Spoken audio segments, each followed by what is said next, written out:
Is Nickelodeon having a thing with hiding some of their best work in 2024?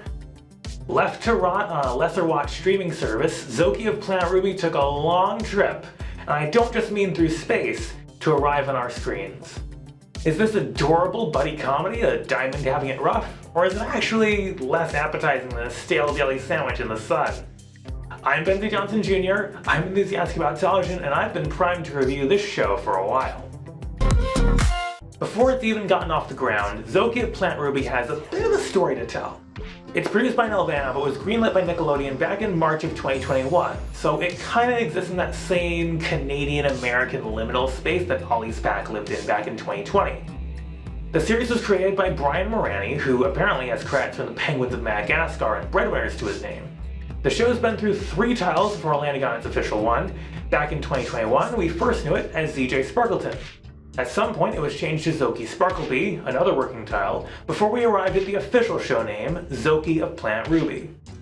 Honestly, up until writing this review, I was still calling it ZJ Sparkleton and couldn't remember any of the other more recent titles. The original reporting from Kid Screen pinned the show down for a 2022 premiere date in the US, and after that came and went, there were rumors of May 2023 premiere dates that also didn't happen. In the biggest slap to its face, the cartoon was dropped onto Amazon Prime Video on December 31st, 2023, without warning or promotion. We didn't even get into 2024 yet, and somehow we've managed to find a worse Nick show scheduling decision than Ollie's Pack dying on Nicktoons at 3:30 a.m. Just when you thought they were getting better on that front. The cartoon's pitched as an anime buddy comedy centered around vlogger Ruby and her alien best friend, the title Zokie, as they document the hijinks that are sure to ensue. The vlogging gambit hasn't been directly explored in kids' TV. The likes of iCarly, Bizarrevark, and Coop and Cammy Ask the World are the closest we got, all exploring different types of online videos. But it's also unusual ground to cover in 2023 and 2024, where the heady days of explosive vlog stars are now passé. Not to suggest it won't work, it just needs to not feel anachronistic. I have no reason to doubt Canada or Nick on making a weird premise work well. So, do these two friends have an out-of-this-world viral hit on their hands? Or will we find things to dislike about this interstellar collaboration? Let's hit play on the show's first episode. This show had me right from the intro in a way I haven't connected with a show in a little while.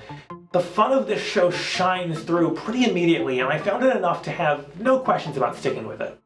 The first episode serves as the origin story for the concept. It's also a full 22 minutes, so there's no real rush to get into the details, but the episode is well paced and there's plenty of exposition to ensure things don't drag on. Our first stop is to meet Ruby Studebaker and her videos, slice-of-life vlogs with healthy amounts of fun, as you would expect at that age. If I were motivated to make videos right after watching a new episode of iCarly in 2010, this would probably be the product. She may be the only kid in her apartment complex, but she's making the best of her situation, and that's okay. I empathize with her as someone who's been in similarly lonely shoes. But as I certainly know, passion only gets you so far, and it can be hard when you don't really have anyone to share your adventures with, outside of your family at least. Because of that, Ruby is looking to give up the hat. I can't blame her. All she wants is a friend, and her wish might be granted from somewhere far away. Enter the planet Pudge, a shiny, happy, fluffy utopia where the only thing that matters is serving an ungrateful, if adorable, little king. This empire is about perfection, and through it, a consistent conformity, at all costs. But that doesn't fully suit our sandwich-making alien Zokie, whose spontaneity is frowned upon and punished. While serving said punishment out, Zokie discovers Ruby's videos, and after a binge watch concludes at her sad, last upload, Zokie leaves his life behind to set off for Earth to meet Ruby. After the alien's impassioned plea as her one biggest fan, the two quickly hit it off, and Ruby and Zokie soon get back to making videos. And the occasional sandwich. Or perhaps the more frequent sandwich, as episode 2 sets up. Though it seems the disgruntled Changiverse Royal isn't going to let Zokie get away that easily. There are a lot of things I like about the way this show does things, but one thing I'm perhaps uniquely positioned to appreciate is its healthy approach to the ebbs and flows of making videos online. For me, YouTube, or its generic TV XPs, is all about sharing what you're most passionate about and finding people who connect with you and support you along the way. It's made perfectly clear that Ruby's foray in videos is out of passion, and that's always admirable. She knows why she makes what she makes, and her expectations are grounded and reasonable, and fulfilled once Zokie arrives. This show refreshingly avoids the cynicism, the negativity, and the toxicity that has long plagued both discussion and portrayal of content creators and their work. It's not just a hunt for virality, a race to burnout, or a cushy, gate-kept fantasy.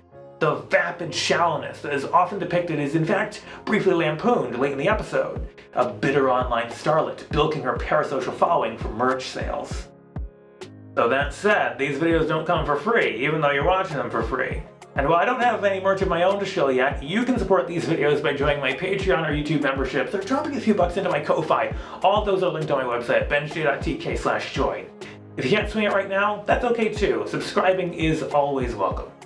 If I could ding this opening episode for anything, is that it comes off a bit too heavily plot-centered without a lot of opportunities for additional world building.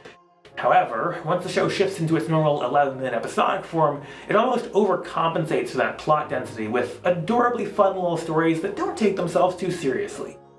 It's actually a bit of an adjustment to make, and you might have some tonal whiplash while you're watching episode 2, but once you recalibrate, you'll find an appreciation for this series' approach and its humble sensibilities. Beyond that, it's all quite straightforward. Zokie of Planet Ruby is a bubbly and fun cartoon full of energy and promise, merging the unusual and the real in the way only Nickelodeon's greenlights know how. It's a shame that it's been likely left for dead between the delayed premiere and the Prime Video dump, but it's still something that's easy to fall in love with and worth a watch. Maybe someone will hear my hope for continuation in the galaxy above. Hit subscribe and turn on notifications so you don't miss more reviews of great new kids TV. Cartoons outside the US have been on a roll lately, and you can see how in my recent review of the Twisted Timeline of Sammy and Raj up here or down in the description. You can support these videos directly for as little as $3 a month at benzie.tk/join. I'll see you next time.